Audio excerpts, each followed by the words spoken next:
Hi students, this is Dr. H. Mohana Sundaram. Welcome back to my YouTube channel HMS Accounts and Finance Academy. In today's class, what we are going to see is how to prepare income and expenditure account for income and expenditure account and the balance sheet for not-for-profit organizations from receipts and payments account. Let us see first how to prepare income and expenditure account. Actually, income and expenditure account follows the nominal account rule. What does it say? Debit all expenses and losses, credit all incomes and gains.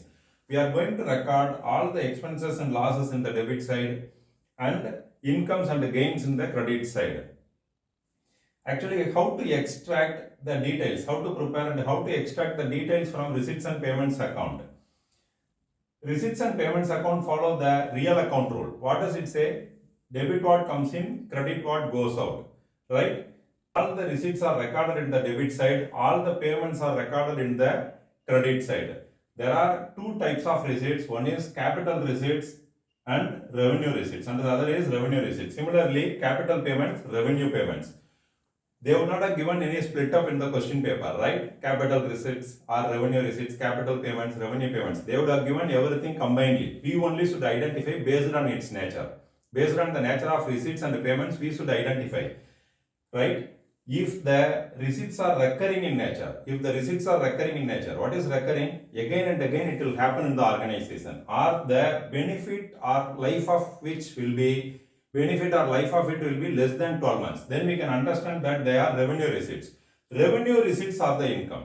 Revenue receipts are income and it must be shown in the income side or credit side of income and expenditure account. Revenue receipts are the income and it must be shown in the credit side, and only current year income must be shown, right? If any last year receipts or subsequent year receipts are included, it should be, those amounts should be subtracted when it is shown in the credit side of the income and expenditure account. Similarly, there are two payments, capital payments and revenue payments are recorded in the credit side. We should identify based on the nature, like recurring in nature. The same type is applicable there, recurring in nature. What is recurring? Again and again we should pay the amount, rent, electricity bill, or honorarium, charity, audit fees, or sometimes the value of life of the payment will be less than 12 months. Then we can understand that they are revenue payments. Revenue payments are expenses. Right? They would not have given any split up. We only should identify based on the nature of payments. Right? Those amount must be shown in the expenditure side. Those amount must be shown in the expenditure side, and only the current year expenses must be shown here. All the adjustments given below the receipts and payments account must be considered at the time of preparing income and expenditure account. For example, outstanding expenses. If anything is outstanding, if any expenses are outstanding, it must be added with the respective expenditure account. Similarly, paid in advance. If anything, usually it will be insurance, right? Paid in advance. If anything is paid in advance, that means which is for the future period, then it must be deducted from the respective account. Similarly, there in the credit side, accrued income, due date would have arrived, whereas you would not have received the money. The money would not have been received yet, right? Then it must be added with the particular income. Received in advance. If any income is received in advance, which is for the future period, then it must be subtracted in order to arrive at the actual income, right? Sometimes some adjustments may be related to assets and liabilities. For example, depreciation may be there. Depreciation is the non-cash expenses. It must be treated as an expenditure and it must be shown in the expenses side. Depreciation, loss on sale of fixed assets, or profit on sale of assets. Profit on sale of asset is the income of that year. We should calculate the actual income of the year and the actual income, and we should match them. We should match the actual income with the actual expenses. If the income is more, if the credit side, if the total of income is more, then we can understand that there is a surplus, and we should note down, we should mention that excess of income over expenditure within the bracket. If the expenses are more, then we should call it as deficit. If the expenses are more than the income, then we should call it as deficit, and we should write within the bracket excess of expenditure over income. I hope that you all would have understood how to prepare income and expenditure account from receipts and payments account. I will work out some sample problems to understand more. Now let us see how to prepare balance sheet for not-for-profit organizations from receipts and payments account. Actually, it is a statement. Balance sheet is a statement in which in the left side we record all the liabilities and in the right hand side we record all the assets. How to extract the values for preparing the balance sheet from receipts and payments account? Already we have used the revenue receipts and revenue payments for preparing income and expenditure account. Now we are going to use the capital receipts and the capital payments. Actually, they will not have splitted, right? They will not have separated. We only should identify based on the nature of accounts given under receipts and payments side. Right? How can we understand that the receipts are capital nature?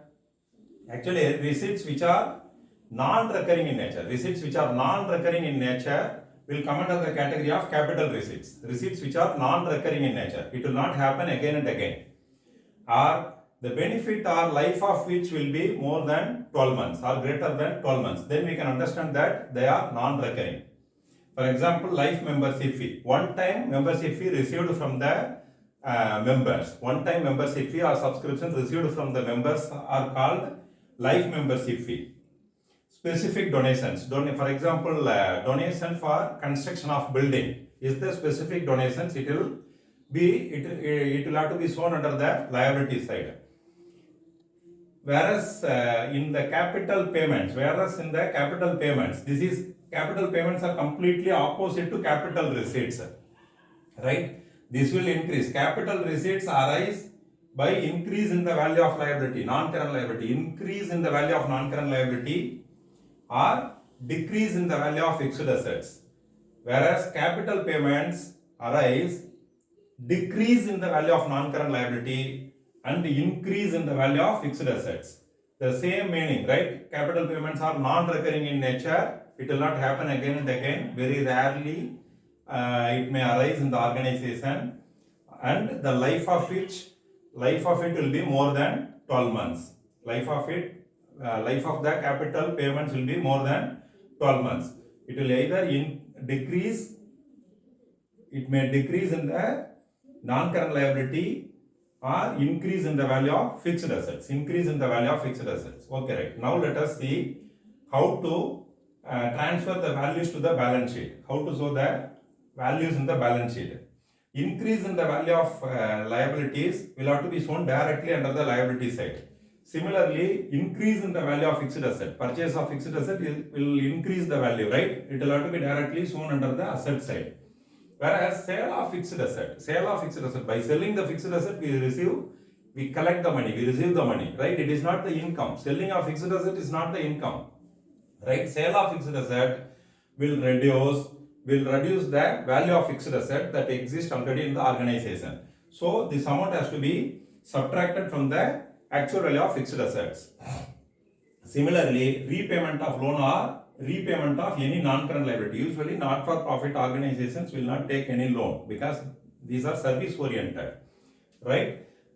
Very rarely sometimes they may incur. Repayment of non-current liability. Repayment of non-current liability will reduce the respective liability.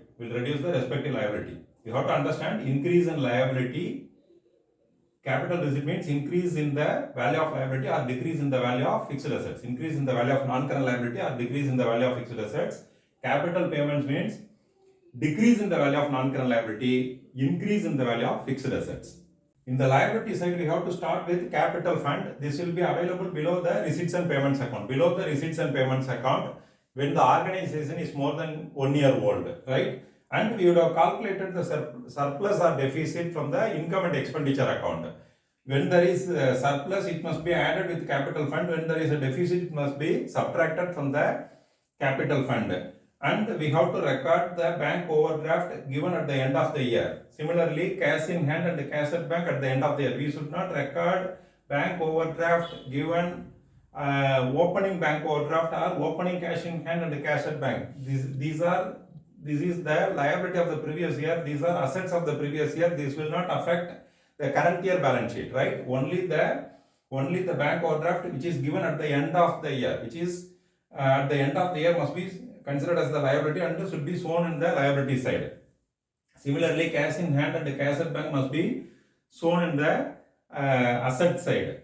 And all the adjustments given below the receipts and payments account which are related to liabilities and assets must be added to or subtracted from the respective assets and liabilities according to the nature.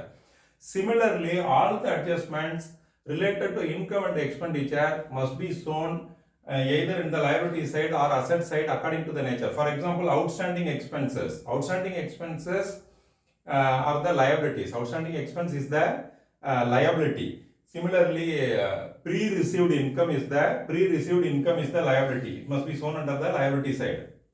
Whereas here, accrued income is the asset. Accrued income is the asset. Prepaid expenses are assets. After recording all the transactions, we should total both the sides. We can get the same amount. Then we can understand that the balance sheet that we have prepared is correct. I hope that you all would have understood this, how to prepare income and expenditure account and the balance sheet for not-for-profit organizations from receipts and payments account. Let us work out some problems in the upcoming classes. If you like this video, kindly subscribe and share this video to your friends and relatives and turn on the bell notification. Then only you'll be notified, right, whenever I put the videos. See you.